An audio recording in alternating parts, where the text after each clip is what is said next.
I'll be discussing the behavioral aspects of George Fox University friendships.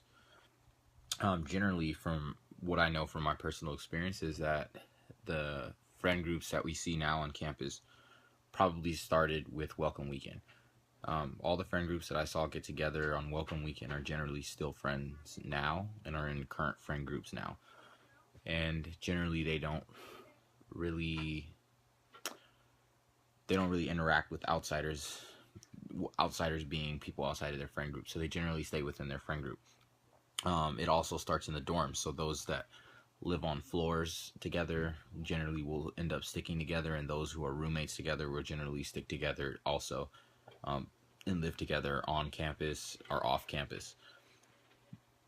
Generally, George Fox University is real cliquey, and there are plenty of cliques on campus, and that could be sports teams, that could be within majors, just even within dorm mates, dorm floors, off campus housing roommates, and things of that nature. And so, generally, the behaviors that follow with these cliques is that they'll eat together, either in the den or in the bone.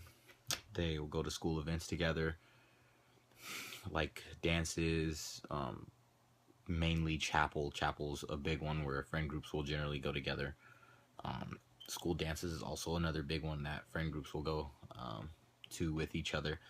They'll hang out outside of school together and go places as groups. Um, and then also they'll live together on or off campus. And so generally you'll see one group of people and they'll stick together. And so that's mainly what I've seen.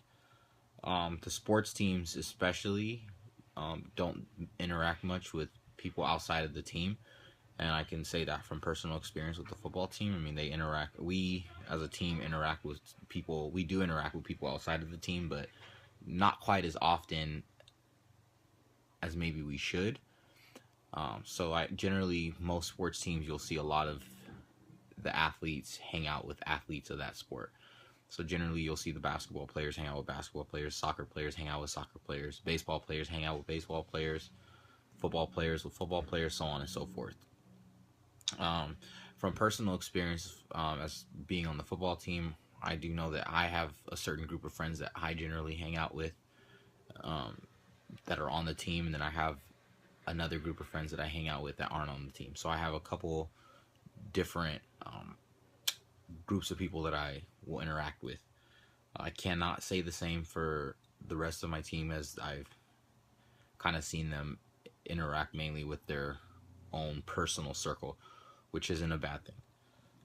Um, the differences that I can name between just a football team, because I have personal firsthand experience with it, and the friend cliques on the football team compared to the normal groups, is that the friend cliques on the football team are a lot louder. I believe that we joke a lot more, especially on each other, than a normal friend group. And we're not necessarily the general fit of a GFG, which is a George Fox guy or George Fox girl. We're not. And so those are students that follow rules to a T, and I wouldn't necessarily say that our team does that. Compared to normal groups, which are, at George Fox, which are a little more quiet and reserved than we are, and they generally tend to follow the rules a little bit better than we do. Um, and that is the behaviors of friend groups on campus and friendships on campus. So I will be discussing the authority section on the Cultural Onion for social relationships here at Fox.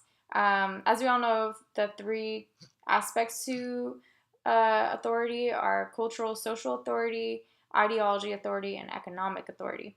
So first I'll be discussing the cultural and social.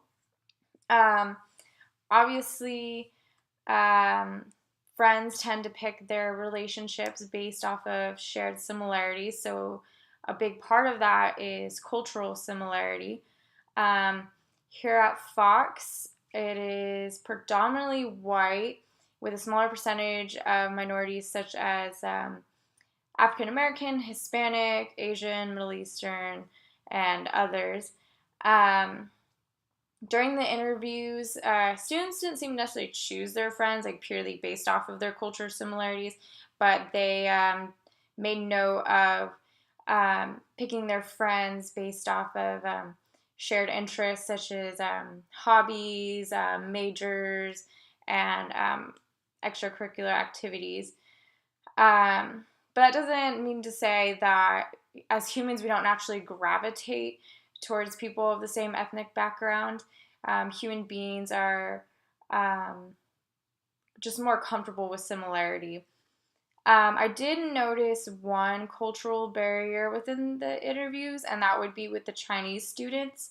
Um, a lot of the Chinese students, most of their friends were also Chinese students, and that is due to having a shared experience of coming to a new country and experience a whole new culture themselves together, and the hardships that come with that. And there's not a ton of intermingling with the other students and the Chinese students. That is one cultural barrier that I noticed within the interviews. Next, I'll be discussing social authority.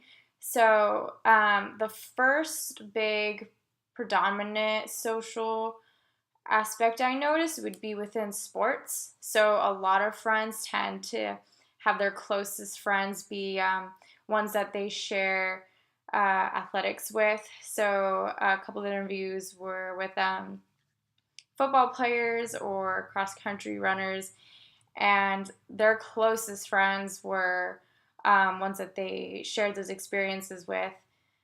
Obviously, they go through a lot of practices together. They go through a lot of they share a lot of personal goals together and a lot of accomplishments together, as well as some losses together. So that tends to create deep friendships with one another. Another one I noticed was art majors. I found this pretty interesting. So obviously they create a lot of beautiful things together. They spend a ton of time together creating projects and whatnot.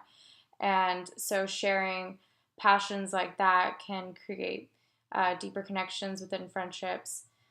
So the next authority aspect I'll be discussing is ideology authority. Obviously, Fox is predominantly Christian, that it being a Christian university. So most students here identify as Christian, though obviously there are some that aren't Christian. And I notice here, just from my own personal observations, this wasn't discussed a lot in the interviews, but from what I've discussed with other students here at Fox, the people that don't identify as Christian tend to struggle because a lot of students here don't necessarily treat them as fairly or don't even try to understand their religious ideals and whatnot. Or they try to convert them, which a lot of them find very frustrating because they don't want to be converted. So obviously that'd be a little frustrating. But as humans, we're mostly socialized at a very young age to our parents' ideology. And so obviously that plays a huge role into what we end up believing. And a lot of us choose our closest friendships with people that share similar beliefs as we do. So next would be economic authority. Obviously being at Fox is pretty expensive to come here. Most people at Fox are middle class or even wealthier. Fox is, unless you're on scholarship, then usually you're paying quite a bit of money to come here. So obviously your family's status plays a huge role into what schools you go to, and so that will usually determine friendships, and they usually will be in the same economic standing as you. But yeah, so that's all I have to say from what I've noticed in my own observations as well as the interview of Fox culture for cultural, social authority, ideology authority, and economic authority. So yeah, moving on to the next person. So I'm going to go over the experience part of the cultural onion for friendships. I think it's important to note that experience ties a lot into behaviors and kind of a lot of the core values of kind of what the family and society kind of plays into with what we think about friendships and how we kind of run them.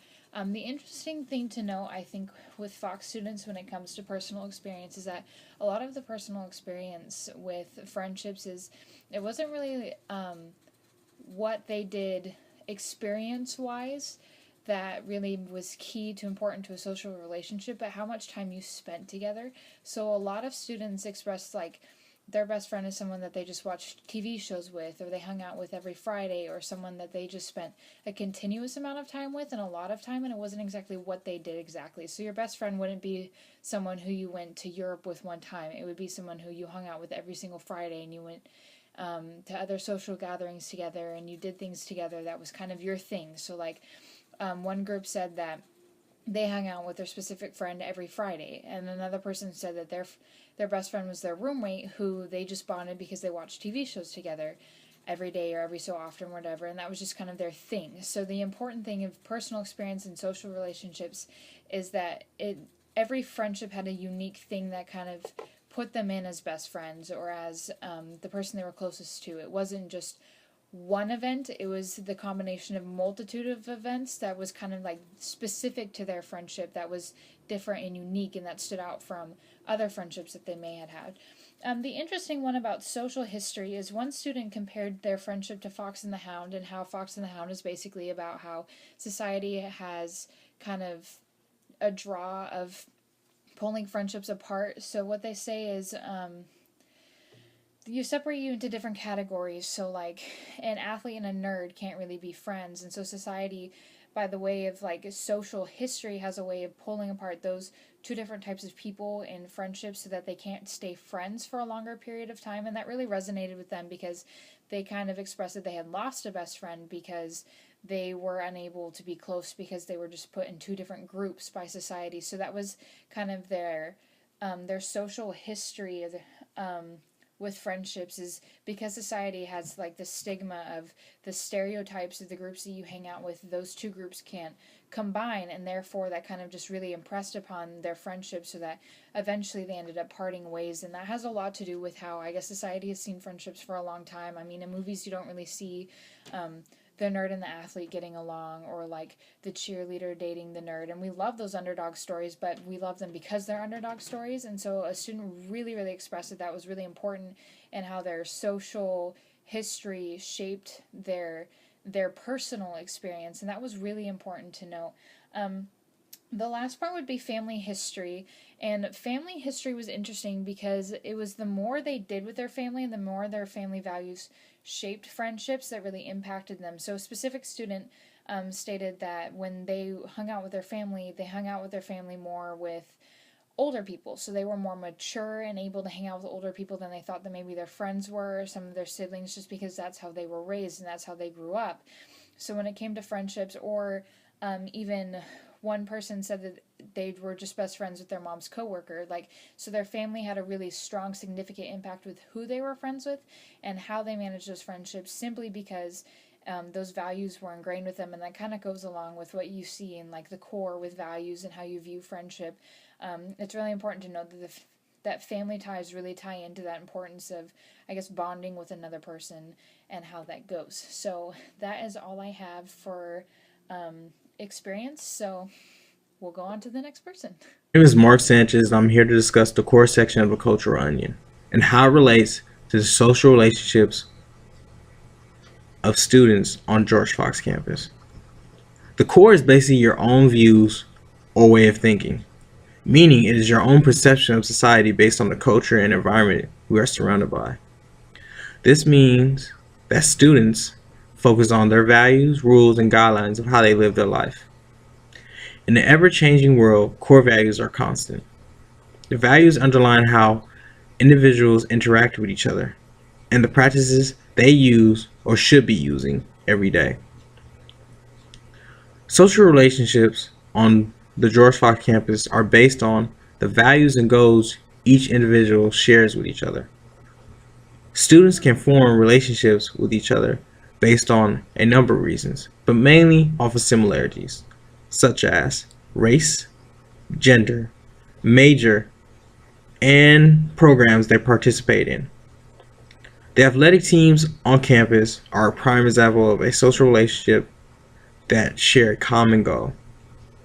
And that goal is success in the classroom and in their sport. This type of culture helps individuals from different backgrounds develop relationships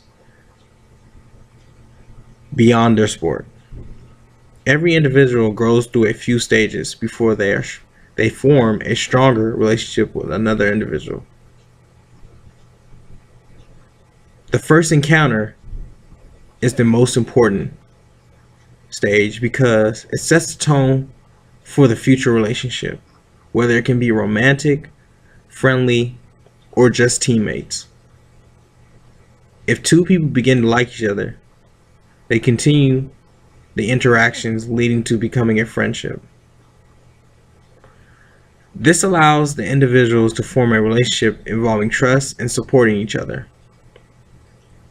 It also allows them to communicate in order to whether they see similar interests, common backgrounds, or goals with each other. This also allows influence whether or not the interaction continues. And if the relationship continues, then a mutual commitment will be established based on the scenario, such as the friendship or romantic relationship.